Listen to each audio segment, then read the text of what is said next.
Okey guys, ni ada breaking news mengenai BRICS di dalam segmen khas World Ekonomi Dahsyat. Sebelum tu, intro dulu.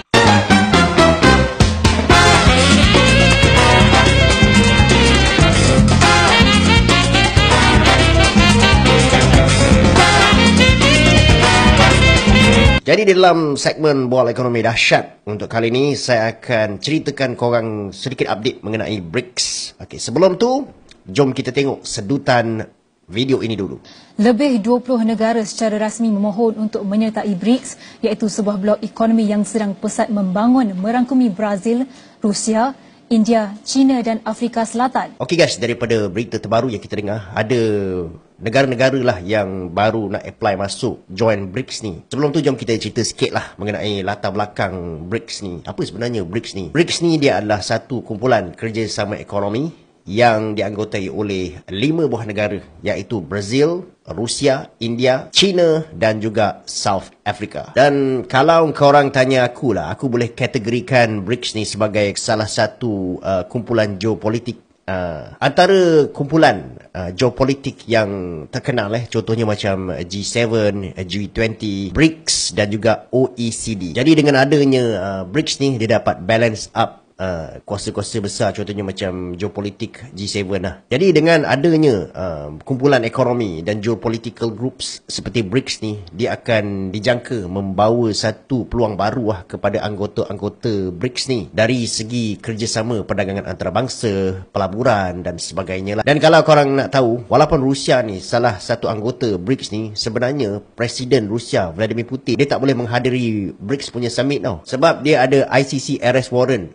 Jadi bila dia datang saja BRICS Summit ni, sebenarnya negara anggota contohnya macam South Africa ni, dia sepatutnya kena tangkap Vladimir Putin. Akan tetapi South Africa cakap dia akan bagi satu immunity lah kepada Vladimir Putin kalau dia datang. Akan tetapi pada Julai 2023, Vladimir Putin kata dia tetap tak datang lah. Tapi Russian officials tetap akan join melalui online. Okey, setakat ni ada lebih daripada 20 negara yang dikhabarkan akan menyertai BRICS ni. Contohnya macam Argentina, Algeria, Bahrain, Bangla pun nak join tau. Bolivia, Cuba, Mesir, Thailand, Vietnam, negara jiran kita tu pun nak join. Jadi patut ke Malaysia ni join sekali jadi geng BRICS? Itu nanti saya akan jawab kemudian. Akan tetapi ni kena sebut. Nanti kalau tak, orang cakap, bang, akan tetapi mana? Ni aku dah sebut ni akan tetapi ingat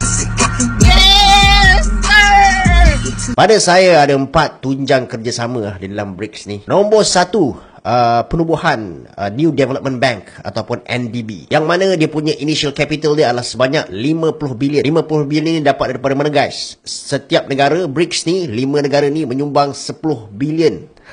Jadi total up 50 bilion. Apa tujuan penubuhan New Development Bank ni? Tujuannya untuk memberikan pinjaman kepada ahli-ahli member BRICS seandainya mereka ada melaksanakan infrastructure project dan sebagainya lah. Yang kedua, CRA ataupun Contingent Reserve Arrangement. Benda ni pada saya lah, CRA ni dia agak controversial sikit lah. Sebab pada masa akan datang, dia dijangka akan memberikan satu saingan kepada IMF lah. Macam kita tahulah, IMF ni dia akan hadir seandainya sesebuah negara tu berhadapan dengan masalah kecairan, bankrupt dan sebagainya kan. Jadi dekat situlah IMF akan datang bagi bantuan. Akan tetapi, ni dah akan tetapi kali kedua. Kalau kau tak dengar juga, aku tak tahu. CRA ni maksudnya adalah kalau negara-negara BRICS ni pada masa akan datang berhadapan dengan masalah kecairan, liquidity, tak cukup cash, kebankrapan dan sebagainya, mereka boleh mendapatkan bantuan melalui CRA ni. Jadi ini merupakan satu options berbanding IMF lah.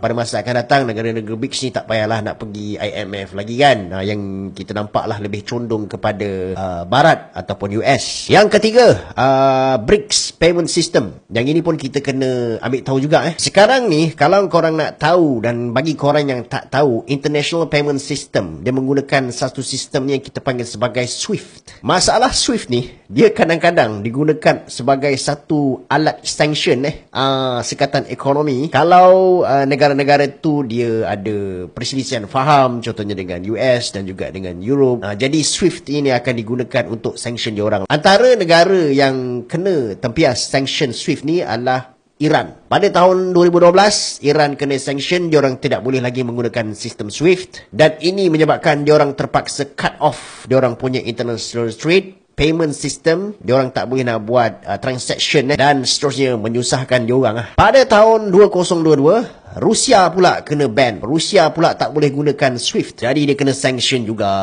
Itu yang Rusia marah sangat tu. Jadi BRICS payment system ni dijangka akan menggantikan SWIFT ni, dan apabila BRICS payment system ni tersedia, jadi diorang tidaklah perlu bergantung 100% kepada SWIFT. Akan tetapi perkara ni masih lagi on the way, masih tak nampak lagi dia menjadi kenyataan. Walau bagaimanapun, kalau adanya satu alternatif international payment system, itu of course akan menjadi saingan kepada SWIFT. Dan kita tahulah size ekonomi BRICS ni dikatakan akan menewaskan G7 punya ekonomi kerana potensi ekonomi mereka yang sangat besar. Yang keempat, iaitu yang agak kontroversi juga, iaitu potential common currency. Apabila common currency ni wujud, dia akan memudahkanlah international trade dan juga kosnya yang lebih rendah lah. Dan sekarang ni macam kita tahu, international trade di dunia ni didominasi oleh US dollar. Bila ada BRICS common currency, dia akan menjadi satu alternatif dan juga satu pilihan baru berbanding US dollar. Jadi adakah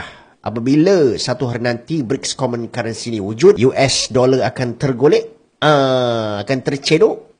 Itu sama-sama kita tunggulah. Okey, persoalan yang terakhir. Adakah Malaysia patut join BRICS ni? Pada pandangan saya, Malaysia kena melihat dari segi pro and cons lah. Jika ada package ataupun perjanjian ataupun keistimewaan yang kita dapat daripada menyertai BRICS ni, tidak salah seandainya kerajaan memberi pertimbangan. Sebab of course, bila kita masuk sahaja ke dalam kerjasama geopolitik ni, dia akan memberi kesan lah. Sebab itulah any trade cooperation yang disertai oleh Malaysia ni, before kita buat, biasanya kita akan kaji dulu. Dan seandainya, terutamanya kalau kita dapat utilize 4 tunjang economic cooperation areas ni, sebagai contoh, adakah apabila kita join BRICS, kita dapat akses kepada New Development Bank? Adakah rate yang dikenakan daripada NDB itu lebih rendah daripada World Bank? Contingent Reserve Arrangement ini, yang mana bila kita join sahaja BRICS, kita akan dapat akses kepada CRA, dan itu akan memberikan kita satu alternatif baru. Kita tak payah approach IMF in the future kalau kita memerlukan bantuan dan sebagainya. Adakah perkara-perkara ini boleh memberikan satu advantage ataupun benefit kepada negara kita? Tidak salah kerajaan membuat kajian yang lebih mendalam. Sebab pada masa sekarang ni, economic and trade liberalization bukanlah satu pilihan. Kalau kita tidak masuk, kalau kita tidak join, contohnya di dalam free trade agreement dan beroperasi di dalam dunia global ni dalam satu keadaan yang isolated. Kita tengoklah contohnya Vietnam